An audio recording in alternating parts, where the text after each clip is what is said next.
Your raise could actually be making you less free. Sounds backwards, right? You finally start making more money, so you upgrade the apartment, maybe the car. You travel more. You buy more of the things constantly showing up in your social media feed.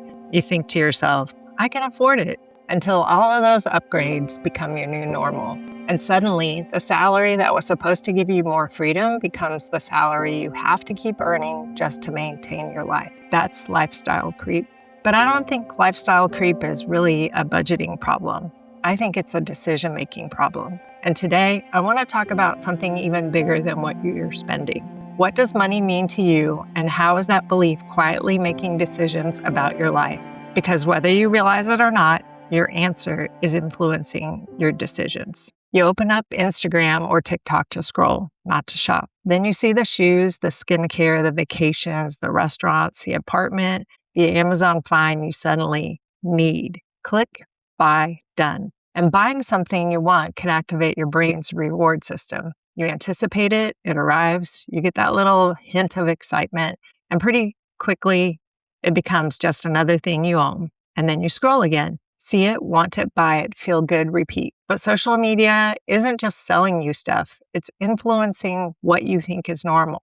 You see the vacation, not the credit card balance. You see the car, but not the payment.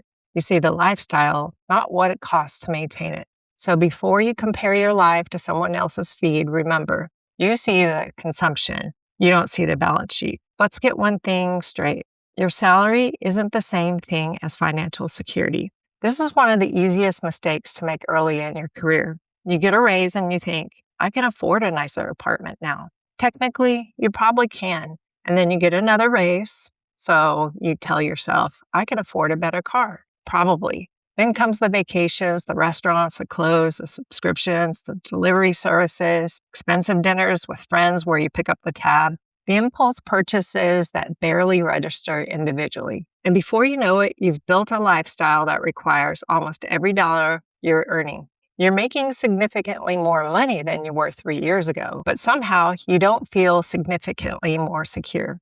That's the trap. Because lifestyle decisions have a way of turning into fixed expenses. And fixed expenses become obligations. The danger isn't the latte. Personal finance advice loves to talk about little purchases. Stop buying coffee, stop eating avocado toast, pack your lunch. Sure, those things can add up, but I think there's actually a much bigger question. What commitments are you making with that future income? A $7 coffee is a purchase. A $900 monthly car payment is a commitment. A more expensive apartment is a commitment. Credit card debt is a commitment.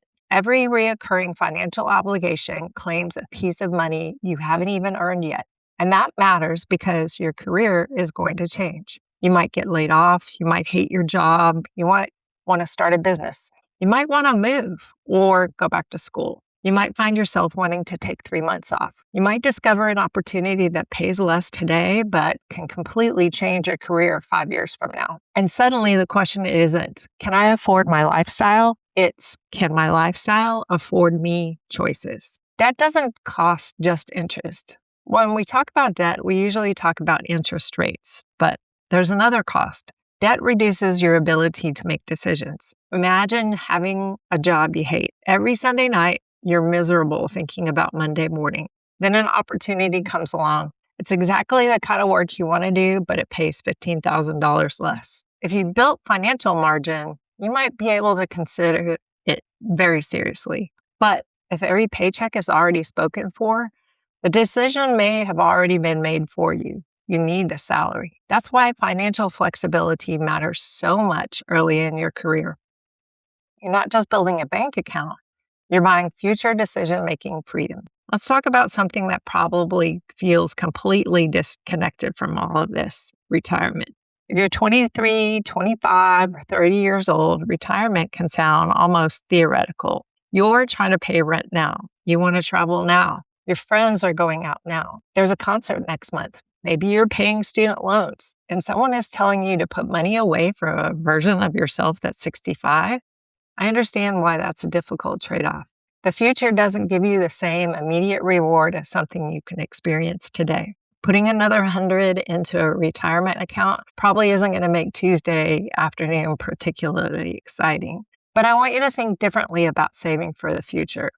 You're not just saving for retirement, you're saving for freedom. Retirement is just simply the farthest version of it. Financial security might mean having enough money to take a month between jobs. It might mean leaving a toxic workplace. It might mean that you take a sabbatical, or you start a business or change careers, or deciding at 55 that you're done with corporate life instead of discovering you have to keep working until you're 70 because your lifestyle requires it. That's why today's decisions matter, not because you could sacrifice your 20s for some distant future, but because your future self deserves choices too. This is where I want to make this personal. I wish someone had asked me this question much earlier in my career. What does money mean to you? For me, money represented security. I grew up with very little money. I knew what scarcity felt like. Not intellectually, I felt it. And I never wanted to feel that way again. So when I started my career, I chased that financial security. I worked hard, then I worked harder. I built a successful career, made more money, saved, accumulated. And every milestone created a little more distance between me and that feeling of scarcity I remember from childhood. Well, at least that's what I thought. But here's what I realized looking back. There was never going to be a number that can completely erase that feeling, because I wasn't just earning money. In some ways, I was trying to outrun scarcity. When you grow up with very little, I accumulated stuff because I finally could. When you haven't examined what money represents to you, it's very easy for that belief to start making decisions for you. For me, more money meant more security. So working more made sense to me. Taking the bigger opportunities made sense. Continuing to push made sense. There's always another level of security I could create, until eventually you have to ask yourself, how much is enough? And maybe more importantly, what is all of this money actually for? I don't regret building financial security. Quite the opposite. The decisions I made gave me choices later in life that I'm incredibly grateful to have. But I understand something now that I didn't understand then. There's a difference between intentionally building financial security and endlessly accumulating because you're afraid of what might happen if you stop. Now, your money story may look completely different. Maybe money doesn't represent security to you. Maybe it represents status, independence, freedom, success, belonging. Maybe growing up, you watched your parents struggle and promised yourself you'd never live that way.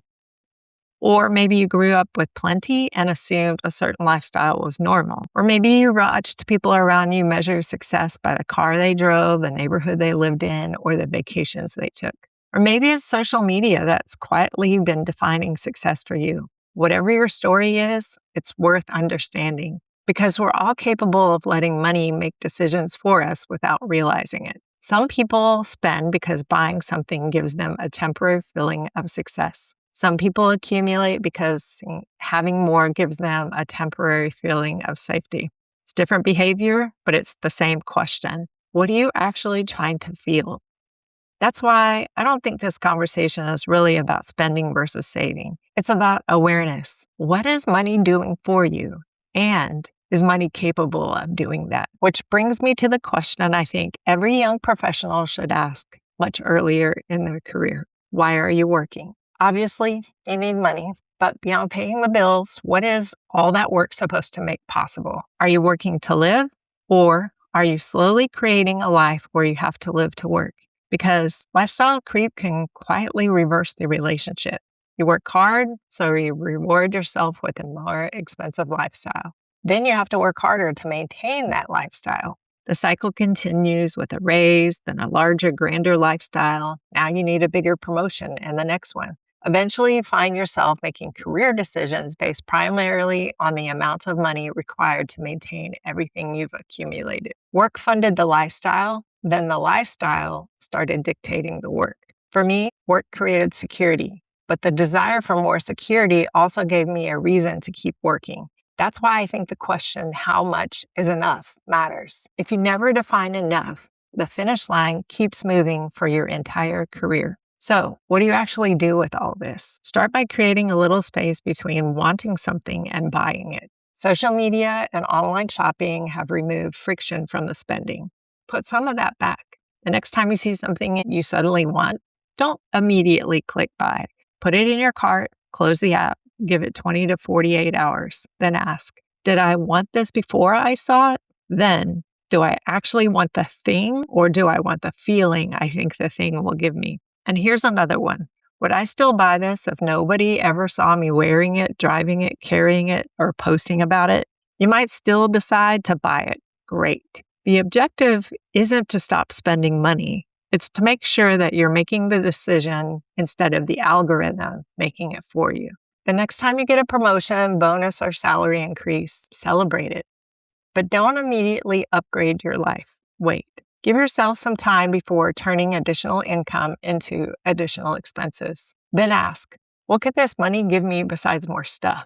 Could it eliminate debt, build an emergency fund, increase my retirement contribution, start an investment account, give you enough runway to leave a job someday, pay for training, take a career risk, give you the freedom to start something of your own? And yes, some of it might pay for an amazing vacation. Experiences are important. That's okay too. This isn't about deprivation. Travel, buy the things you love, enjoy what you earned. The point is intentionality. There's a huge difference between I make more money, therefore I should spend more money, and I make more money, what do I want this money to make possible? Before you take on your next significant financial commitment, ask yourself 3 questions. First, can I afford this? That's the obvious one, but don't stop there. Second, what am I giving up by choosing this? Maybe the answer is nothing particularly important. Great. But maybe it's paying off debt. Maybe it's investing. Maybe it's flexibility. Maybe it's the ability to take a lower paying opportunity later. Then ask the question I think matters most. Does this decision increase my freedom or decrease it? That doesn't mean that every financial decision has to increase your net worth. Experiences are worth the money. They create core memories. Some things that bring convenience dramatically improve your life. Some things just simply bring you joy. I want you to spend intentionally on them, but recognize when you're spending because an algorithm is influencing your brain to think you deserve the reward. Don't let the algorithm unconsciously decide your lifestyle needs to keep pace with your salary. It doesn't. What I want you to remember, early in your career, one of the most valuable things you can build isn't the appearance of success. It's optionality, the ability to walk away, the ability to say yes to an unexpected opportunity, survive a layoff without immediately panicking, the ability to take a calculated risk, the ability to choose work because it's where you want to go next, not simply because you need the paycheck. And eventually, it's the ability to decide how much of your life you actually want to spend working. Build wealth, be ambitious, get the promotion, invest, travel, create an amazing life.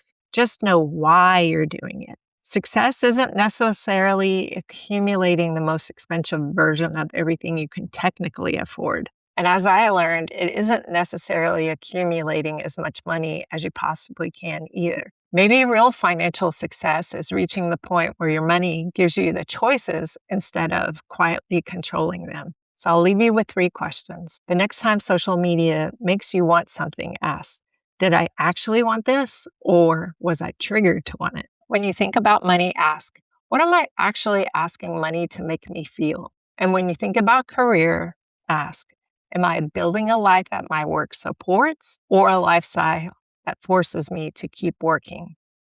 Those sound like financial questions, but they're really decision-making questions. And the earlier you learn the answer to them intentionally, the more choices you likely are to have later. That's your young professional survival guide for today. Like, follow, and share this with others if they could benefit. See you later.